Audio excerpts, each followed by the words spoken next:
Good morning, guys. It is Monday, March 8th. We are going to go over our warm up and get started with a new week. So, this week's warm up is week 27. Please make sure you've made a copy of it if you haven't already done so.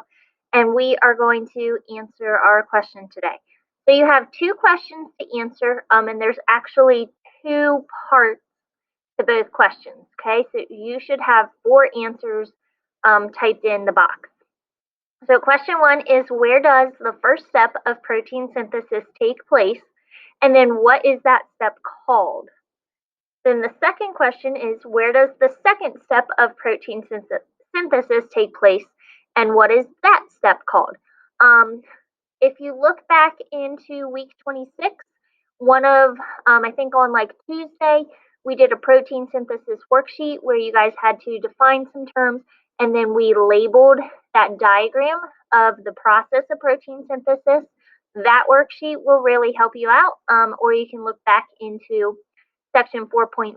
But again, where does the first step of protein synthesis take place and what is it called? And then where does the second step of protein synthesis take place and what is that called? Once you're done with today's warm-up, we're going to jump over to Schoology and begin our work. All right, on Schoology, if you go down to today's folder, I want you guys to double check. I'm going to try to update grades or have grades updated, but please make sure you finished your Edpuzzle from last Friday, so week 26, Friday's folder, and then we are beginning our chapter 4.3 to 4.4 review today. So if you click on today's folder, you will have the review assignment, and I also have the codon chart PDF in today's folder because you'll need that for your review as well.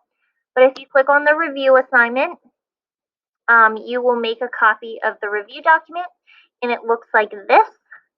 Each section of questions tells you at the bold heading what you are going to need. So section 4.3, guided reading and notes, you can answer those questions. Then your meiosis web quest, and you can answer those questions. The meiosis web quest and foldable. Then your section 4.4, guided reading and notes.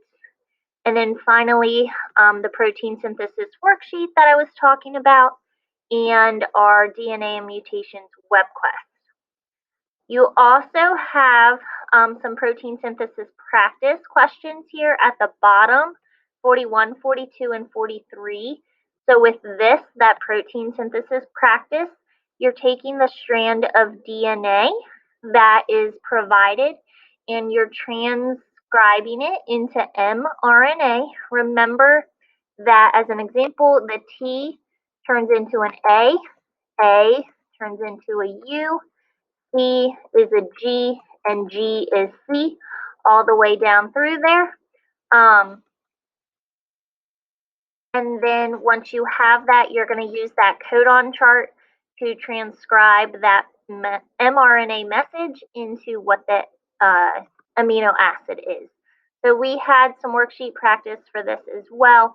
So you can look back into that. If you have questions, you can email me. Otherwise, you should have everything you need to get this review done. It's not due until I believe either Tuesday or Wednesday, but Wednesday we'll probably be taking our quiz. So you do want to make sure that you're working on this today and tomorrow especially. I will have a folder in today as well that has answer keys if you missed any notes or need any help. Otherwise, if you have any questions, please email me. This is what we're working on today. You have tomorrow to work on it as well. So have a good Monday.